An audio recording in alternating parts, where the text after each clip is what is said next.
देखिए, आमतौर पर जब हम किसी मेडिकल डायग्नोस्टिस की बात करते हैं, यानी किसी बीमारी की जांच की, तो वहां हमें एक तरह की सटीकता की उम्मीद होती है। हाँ, बिल्कुल। एकदम इंजीनियरिंग की तरह काम करता है वो।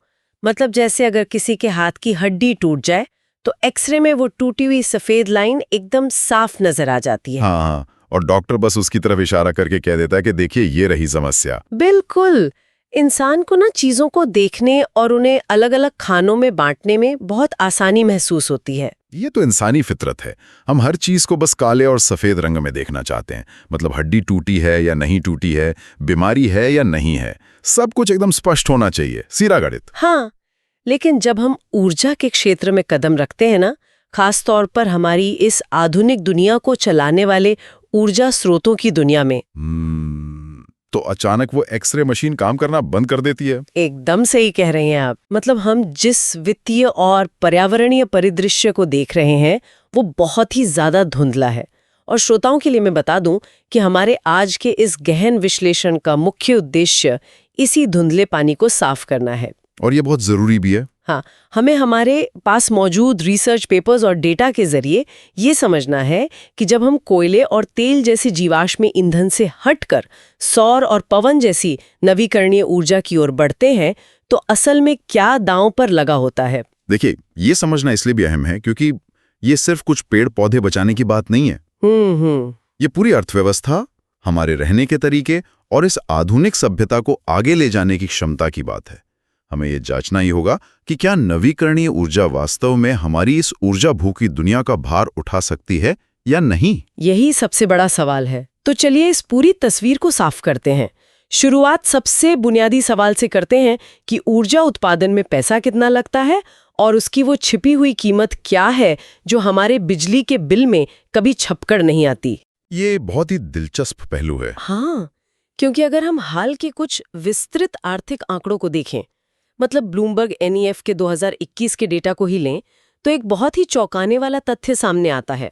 वैश्विक अर्थव्यवस्था के 71% और कुल बिजली उत्पादन के 85% हिस्से के लिए नवीकरणीय ऊर्जा अब सबसे सस्ता विकल्प बन चुकी है। ये कोई छोटा मोटा आंकड़ा नहीं है। ये एक बहुत बड़ा बदलाव है ना? लेकिन इसके बावजूद लोग अक्सर जीवाश्म ईंधन को ही सस्ता मानते हैं।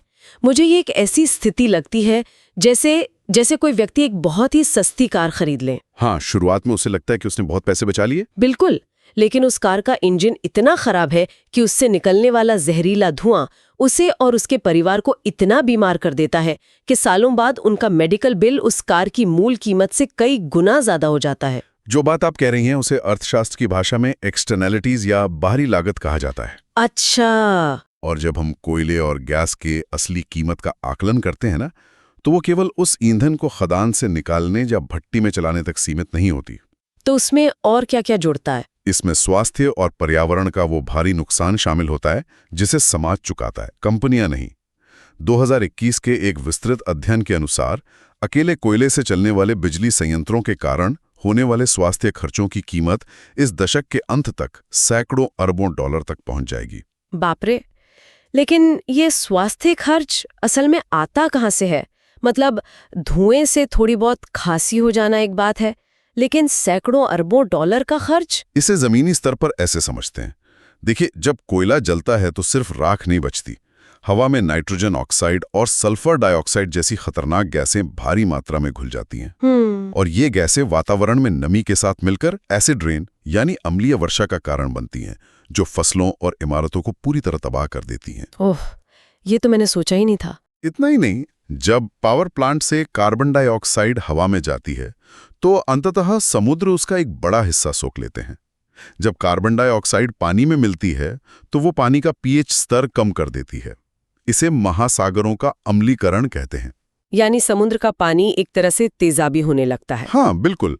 और इस तेजाबी पानी में मूंगे की चट्टानें और खोल वाले समुद्री जीव सचमुच घुलने लगते हैं, जो कि पूरी समुद्री खाद्य श्रृंखला को नष्ट कर सकता है। एकदम सही।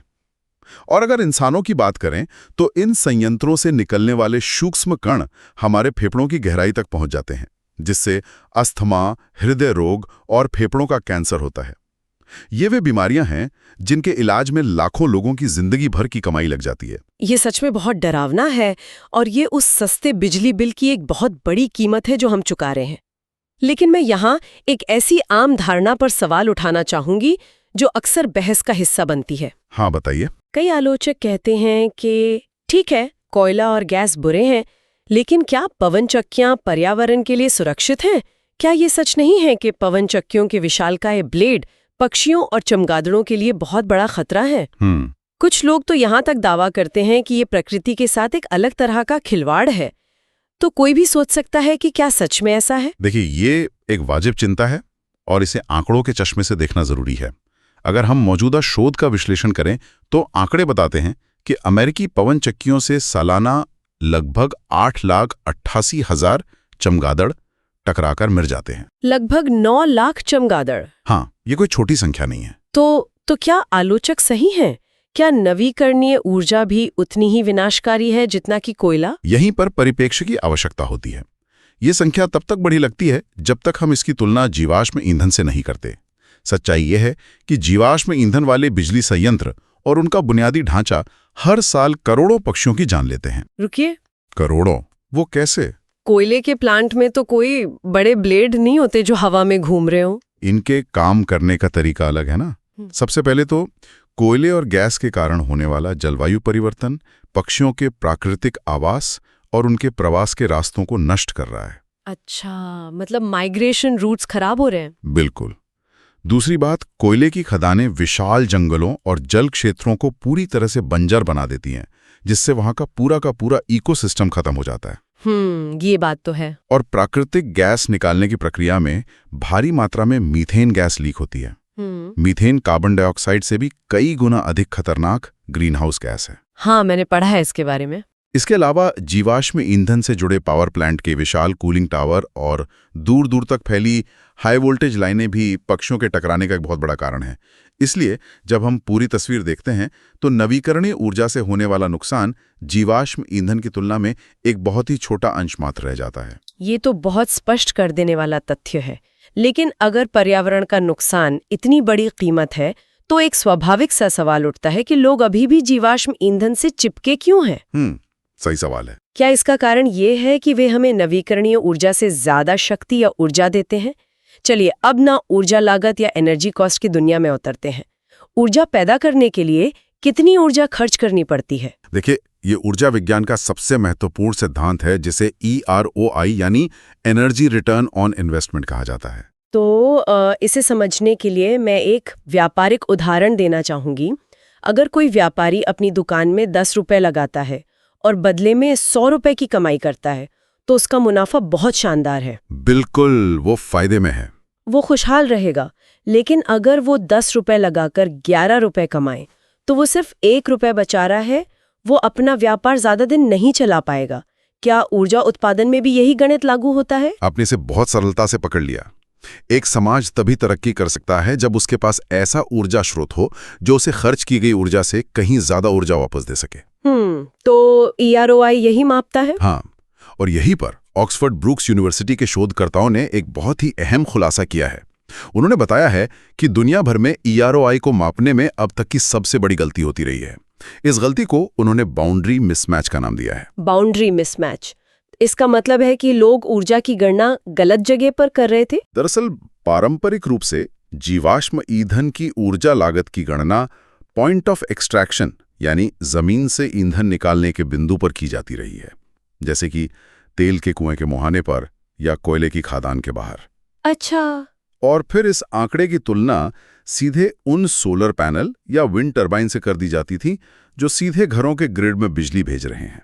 अरे रुकिए, ये तो बहुत ही बेतुकी बात है। ये तो वैसी ही बात हो गई कि कोई किसान खेत में बिना कटे गेहूं को देखे और उसकी तुलना बेकरी में सजी हुई ताजी पकी हुई ब्रेड से करे। एकदम सटीक उदाहरण है ये। मतलब दोनों का तो कोई मुकाबला ही नहीं है ना। गेहूं को काटना पड़ता है, उसे मील तक ले जाना होता है, पीसना होता है, फिर भट्टी में पकाना होता है। इन सब में इंसान की ऊर्जा लगती है। हमें पॉइंट ऑफ यूज यानी इस्तेमाल के बिंदु पर गणना करनी चाहिए, जहां वो असल में उपभोक्ता की गाड़ी या घर को चला रही है। हाँ, और जब हम इस पॉइंट ऑफ व्यूज की बात करते हैं तो कच्चे तेल की असली कहानी सामने आती है।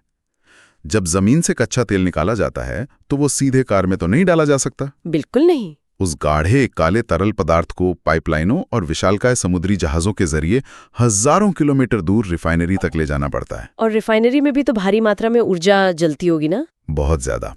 रिफाइनरी में उस कच्चे तेल को उबालने और अलग अलग रसायनों में तोड़ने के लिए भट्टियों को भयंकर तापमान पर गर्म किया जाता है।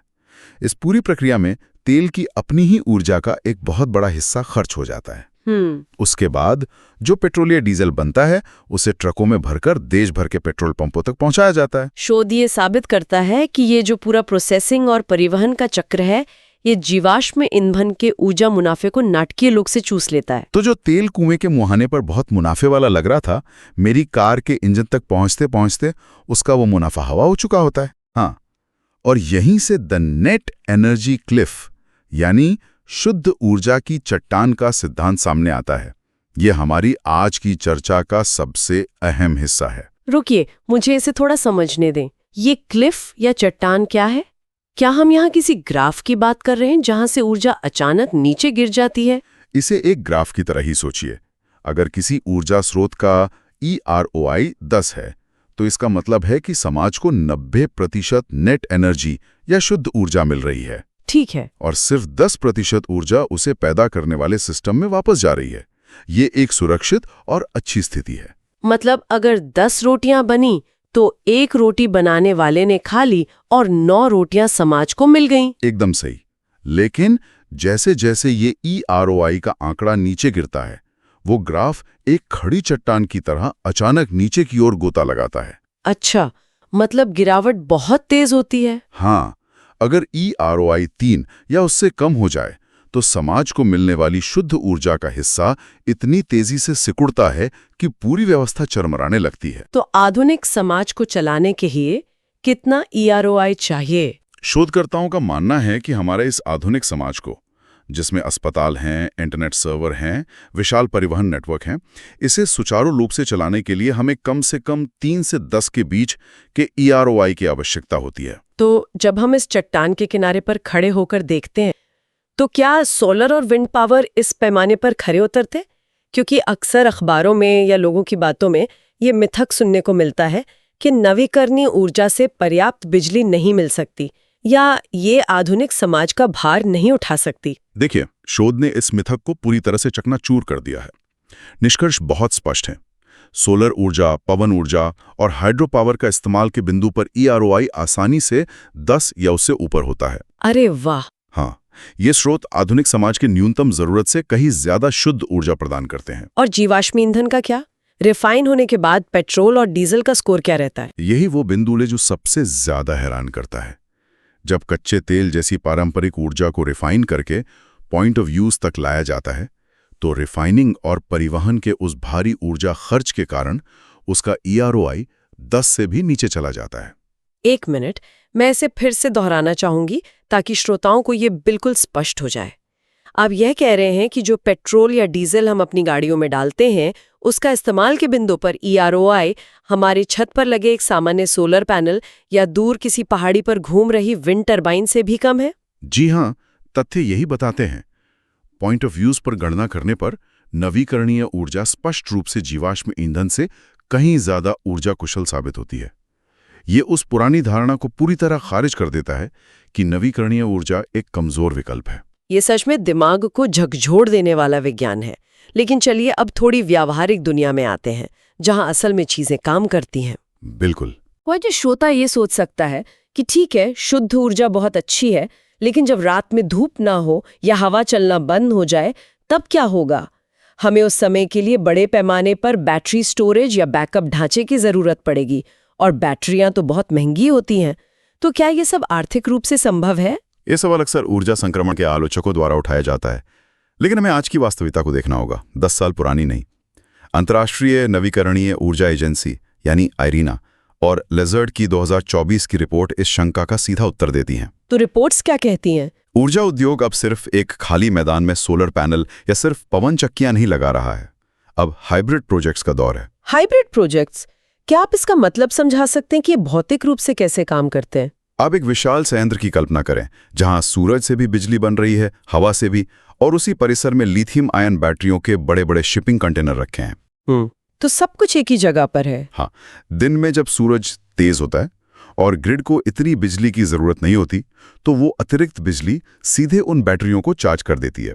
और शाम को जब सूरज ढलता है और लोग घर आकर एसी या हीटर चलाते हैं, तब स्मार्ट सॉफ्टवेयर स्वचालित रूप से बैटरी से बिजली ग्रिड में भेजना शुरू कर देता है। यानी मौसम पर निर्भरता की जो सबसे बड़ी समस्या थी, उसे तकनीकी रूप से सुलझा लिया गया है।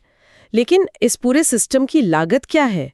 ये सब बहुत महंगा लगता है सुनने में। असल में लागत में अविश्वसनीय गिरावट आई है। लेजर्ड की ताज़ा रिपोर्ट के अनुसार अमेरिका में स्टोरेज यानी बैटरी के साथ नवीकरणीय ऊर्जा की औसत लेवलाइज्ड कॉस्ट ऑफ एनर्जी मात्र $0.07 प्रति किलोवाट घंटा हो गई है। श्रोताओं की सुविधा के लिए मैं बता दूं कि लेवलाइज्ड कॉस्ट या LCOE का मतलब है कि एक पावर प्लांट को बनाने और उसे अपनी पूरी जिंदगी तक चलाने का कुल खर्च, जिसे उसके द्वारा पैदा की गई कुल बिजली से भाग दिया जाता है। बिल्कुल सही। और ये जो $0.0079 का आंकड़ा है, ये बहुत ही सस्ता है। ये सस्ता इसलिए है क्योंकि 2009 से लेकर अब तक पवन ऊर्जा की कीमतों में 56% और सोलर की कीमतों में लगभग 84% की भारी गिरावट आई है। 84%, ये तो बहुत ज्यादा है। हाँ, यद्यपि हाल के कुछ वर्षों में वैश्विक सप्लाई चेन के मुद्दों के कारण कीमतें थोड़ी स्थिर हुई हैं, लेकिन ये गिरावट इतनी बड़ी थी कि इसने पूरी इंडस्ट्री की तस्वीर ही बदल दी। तो क्या ये जीवाश्म ईंधन से भी सस्ता हो गया है? यहीं पर एक बहुत ही दिलचस्प आर्थिक पेच है। आज स्थिति ये है कि एक बिल्कुल नया सोलर या विंड प्लांट लगाना पहले से चल रहे पुराने कोयला या गैस प्लांट को सिर्फ चलाए रखने से भी सस्ता हो गया है। रुकिए, इसका मतलब ये हुआ कि अगर मेरे पास पहले से एक पुराना कोयला प्लांट है, मैंने उसके निर्माण का सारा कर्ज सालों पहले चुका दिया है, मुझे सिर्फ उसमें कोयला डालना है और कर्मचारियों को वेतन देना है। आप कह रहे हैं कि उस पुराने प्लांट को सिर्फ कोयला डालकर चालू रखने का जो मार्जिनल खर्च है, वो खर्च एकदम नया सोलर प्लांट खड़ा करने से ज्यादा है। आपने इसे बिल्कुल सटीकता से समझा है। यही कारण है कि दुनिया भर में निवेशक अब कोयले से दूर भाग रहे हैं। पुराना प्लांट चलाना भी अब घाटे का सौदा बनता जा रहा है। ये तो बहुत बड़ा शिफ्ट है और इसका वैश्विक प्रभाव बहुत विशाल है। आयरेना की 2024 की रिपोर्ट का सबसे अहम डेटा ये बताता है कि नवीकरणीय ऊर्जा के उपयोग से 2024 में वैश्विक स्तर पर जीवाश्म ईंधन की लागत में $467 अरब की बचत हुई है। $467 अरब, ये कोई छोटी मोटी बचत नहीं है। ये तो किसी देश की पूरी अर्थव्यवस्था के बराबर का पैसा है जो राख होने से बच गया। और ये बचत उन देशों के लिए सबसे ज्यादा मायने रखती है जो अपनी ऊर्जा जरूरतों के लिए दूसरे देशों से तेल आयात करने पर निर्भर थे। बिल्कुल, इससे तो उनकी अर्थव्यवस्था मजबूत होगी। हाँ, और इसने न सिर्फ भारी मात्रा में पैसा बचाया है, बल्कि जीवाश्म ईंधन के न जलने से उस वायु प्रदूषण को भी कम किया है जिसकी हमने शुरुआत में बात की थी। तो अगर हम इस पूरी चर्चा के धागों को एक साथ समेटें तो तस्वीर बहुत साफ हो जाती है। हमने देखा कि जीवाश्म ईंधन की तथाकथित सस्ती कीमत एक भ्रम है, क्योंकि इसमें स्वास्थ्य और पर्यावरण की वो भारी कीमत जुड़ी है जिससे समाज भुगतता है। सही कहा। और हमने बाउंड्री मिसमैच के जरिए समझा कि जब ऊर्जा को इस्तेमाल के बिंदु पर मापा जाता है तो नवीकरणीय ऊर्जा का शुद्ध ऊर्जा मुनाफा कच्चे तेल जैसे ईंधनों को कहीं पीछे छोड़ देता है। बिल्कुल। और अंत में हमने आंकड़ों से साबित किया कि बैटरी स्टोरेज के साथ भी नवीकरणीय ऊर्जा अब कोयले और गैस को बनाए रखने से सस्ती हो चुकी है। संक्षेप में कहें तो नवीकरणीय ऊर्जा न केवल हमारे पर्यावरण के लिए एक सुरक्षित विकल्प है, बल्कि यह हमारी इस जटिल और आधुनिक सभ्यता को सस्टेन करने में पूरी तरह से सक्षम है। ये पीछे की ओर उठाया गया कदम नहीं है, बल्कि ऊर्जा उत्पादन का एक बहुत बड़ा अपग्रेड है। ये उस पुरानी धुंधली एक्सरे मशीन को एक नई आधुनिक MRI मशीन से बदलने जैसा है, जहां हमें लागत और लाभ दोनों की बिल्कुल साफ तस्वीर दिखाई दे रही है। एकदम सही तुलना है ये। लेकिन इस चर्चा को खत्म करने से पहले यहाँ एक ऐसा विचार है जो ऊर्जा के भविष्य को लेकर हमारी पूरी समझ को चुनौती दे सकता है। अच्छा, वो क्या है? आज हमने बात की कि आधुनिक समाज को चलाने के लिए 3 से 10 के बीच न्यूनतम EROI की जरूरत होती है, लेकिन ये पैमाना आज के समाज के लिए है जो मुख्य रूप से चीजों को जलाने पर निर्भर है, यानी थर्मल प्रक्रियाओं पर। जैसे जैसे भविष्य में हमारा समाज और अधिक विद्युतीकृत होगा, उदाहरण के लिए जब सड़कों पर चलने वाली सारी कारें इलेक्ट्रिक वाहन बन जाएंगी, तो ऊर्जा की खपत का पूरा तरीका बदल जाएगा। आप एक बहुत ही गहरे भौतिक सिद्धांत की ओर इशारा कर रही हैं। विज्ञान का ये बुनियादी नियम है कि इलेक्ट्रिक मोटरें पारंपरिक पेट्रोल या डीजल इंजनों की तुलना में कहीं अधिक कार्यकुशल होती हैं। जी, क्योंकि एक पेट्रोल इंजन अपनी अधिकांश ऊर्जा को गर्मी और शोर के रूप में बर्बाद कर देता है। उसमें मुश्किल से 20 या 30% ऊर्जा ही गाड़ी के पहियों तक पहुंचती है। सही बात है। जबकि एक इलेक्ट्रिक मोटर 80 से 90% ऊर्जा को सीधे गति में बदल देती है। ऊर्जा की बर्बादी बहुत कम होती है। तो आप ये कह रही हैं कि समान मात्रा में काम करने के लिए, चाहे वो गाड़ी चलाना हो या कारखाने चलाना, हमें भविष्य में आज की तुलना में कुल मिलाकर कम ऊर्जा की आवश्यकता होगी। बिल्कुल। और अगर हमारी कुल ऊर्जा की मांग ही इतनी कम हो जाएगी, तो क्या इसका मतलब ये नहीं है कि पूरी तरह से विद्युतीकृत भविष्य के समाज को चलाने के लिए हमें वर्तमान की तुलना में काफी कम न्यूनतम EROI की आवश्यकता होगी? ये ऊर्जा विज्ञान को देखने का एक बेहद रोमांचक नजरिया है। स्रोतों में इस बात का स्पष्ट संकेत है कि जैसे जैसे हम थर्मल प्रक्रियाओं से दूर हटेंगे, हमारी प्राथमिक ऊर्जा की मांग नाटकीय रूप से कम हो जाएगी। ये बदलाव ऊर्जा सुरक्षा की हमारी परिभाषा को हमेशा के लिए बदल सकता है। ये एक ऐसा विचार है जो हमें भविष्य के प्रति बहुत उम्मीद देता है। एक समय था जब ऊर्जा का भविष्य बहुत धुंधला और डरावना लगता था। लेकिन अब ऐसा नहीं है। बिल्कुल नहीं। जब हम इन आंकड़ों और इस विज्ञान की गहराई में उतरते हैं, तो वो भविष्य बहुत उज्जवल, बहुत साफ और टिकाऊ नजर आता है। आज के इस गहन विश्लेषण में बस इतना ही। मुझे भी इस चर्चा में बहुत मजा आया। जाने से पहले श्रोताओं से बस यही कहना चाहूंगी कि इस विचार पर जरूर गौर करें और ऊर्जा की इस बदलती हुई दुनिया को समझने की अपनी जिज्ञासा को बनाए रखें। देखो दुनिया, इसके राज को जानो, हर एक इन्वेंशन की स्टोरी पहचानो। कैसे चलती है मशीन, क्या है मोशन का फंडा, क्लियर होगा अब हर concept. No more tension, no फिकर, come on physics to boy. Knowledge की दुनिया में a new discovery, physics to boy.